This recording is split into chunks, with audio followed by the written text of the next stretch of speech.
2 weeks ago, it came across my feed, and I talk about the 5-hour rule.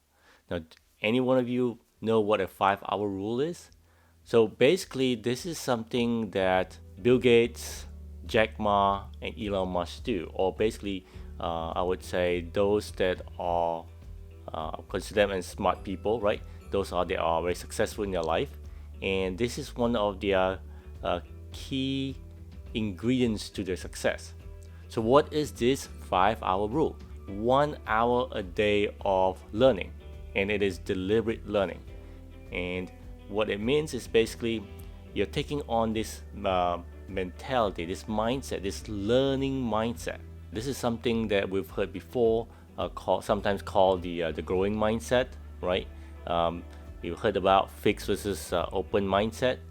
So being open about things. So learning mindset is another one of those where we focus on improvement. We focus on learning. It's deliberate learning, right? And the 5-hour rule consists of 1 hour a day set aside to doing nothing but learning. Now, in this, what's involved is that you have to be 1, reading, 2, reflecting, and then 3, experimenting, right? So there's 3 component built into the learning mindset, and you have to have that. Now, the first thing is reading. So reading, basically, you got to be able to read on anything, right? So you got to pick up something and read about it. Now, oftentimes we get distracted, or we have what we call a closed mind. Distraction comes in terms of a lot of things. For example, our mind have certain biases, right? We are biased to certain information. You may have a specific political stand, for example.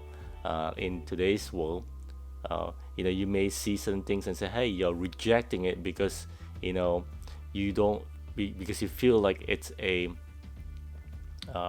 political attack, for example, on your political beliefs, on your religion, for example, right? Case in point about putting on a mask. Now, how controversial that has become, right?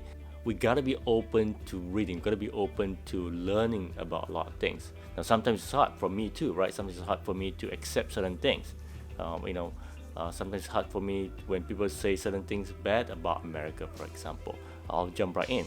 But we gotta get away from the bias. I have to do better at that. I have to step away from that and say, wait a minute, let's learn about it. Let's open up. Let's be open to a conversation. Let's be open to learning, right? And once we learn about it, we have to reflect on it. And then we gotta do some experimentation so that we can improve. Now, how does this relate to what we do in the agile world? So 5-hour rules on an individual basis. Now, for organization, how would you use this? How would you apply this? Well, take it in terms of you need to set aside time for you to do learning, for you to do experimentation, for you to do reflection.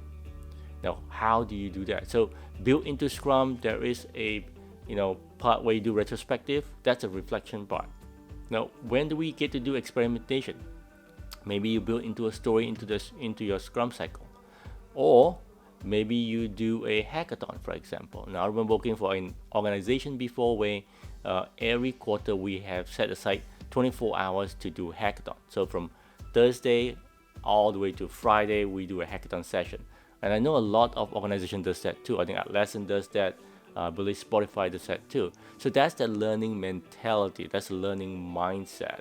And think about that, how you could do that, how your organization could do something like that. Also, be open to a lot of things.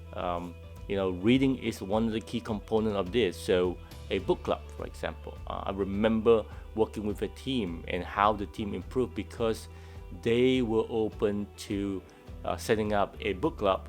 I know a lot of adults don't like to do that, but it worked for them, right? They were able to read on a book on how to be an agile developer and do it well and what it means, and have that conversation about that, and then they were learning from it. The other part of this is we gotta be mindful that productivity is not the same thing as improvement. We gotta be focused not just on product, not just doing stuff, right, for the sake of doing, but we gotta do stuff and then focus on improvement. How can we apply this? Well, retrospective, for example. If your retrospective is the traditional, what I did well, what I did bad, and then what do we want to change. If you're doing those three things, maybe consider changing the whole format to real simply the question around what do we want to improve in our next sprint. Pick one thing, and maybe that will help get your team to your next level. So that's it. Learning mindset is sometimes intriguing for me to see things coming across, and this is not agile particularly, because it's more of a life hack for those individuals that wants to improve, or you're looking at other people that are successful and say, okay, what can we learn from them, right? So when you look at that, sometimes there are connections to what we do in the agile world. There are connections to how we can learn from that and apply it to an organization. So keep that in mind. Learning comes in many forms, and make sure that we are not biased, and make sure we have our mind and our door open to learning. That's it. Bye.